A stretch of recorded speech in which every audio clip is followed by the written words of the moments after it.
করতে অনেকেই ফিলিং স্টেশনে রাত কাটাচ্ছেন। এ নিয়ে আরও জানাতে চুয়াডাঙ্গা থেকে যুক্ত হচ্ছেন অনিক চক্রবর্তী। অনেক ফুয়েল কার্ড নিয়ে কি পরিস্থিতি তৈরি হয়েছে আর জ্বালানি সংকটের কারণে বিদ্যুৎ সরবরাহে সমস্যা হচ্ছে কিনা জানাবেন।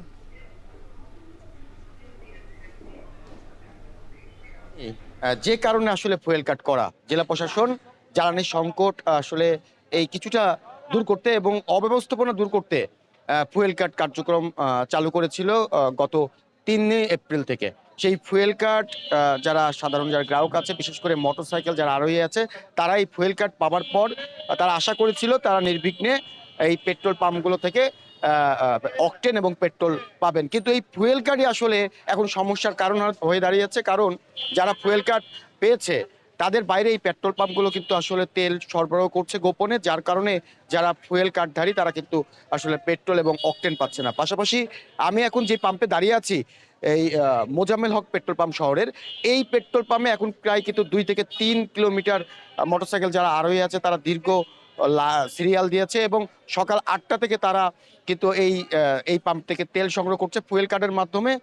আমি খোঁজ নিয়েছি যে এই পাম্পে গতকাল রাত থেকেই কিন্তু অনেক মোটরসাইকেল আরোহী মশারি কাঁথা নিয়ে আসলে এই পাম্পে রাত্রি যাপন করেছে শুধুমাত্র মোটরসাইকেলে তেল পাওয়ার জন্য।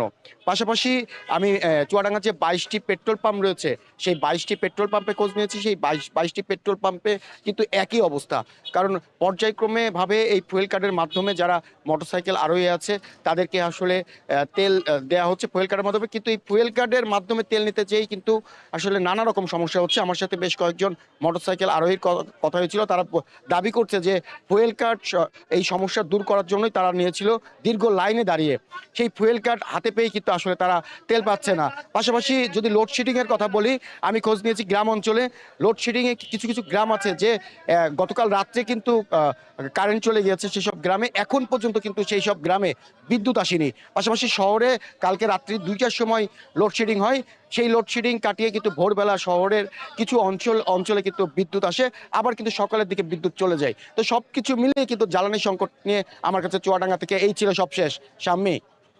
চুয়াডাঙ্গা থেকে যুক্ত হয়েছিলেন অনিক চক্রবর্তী।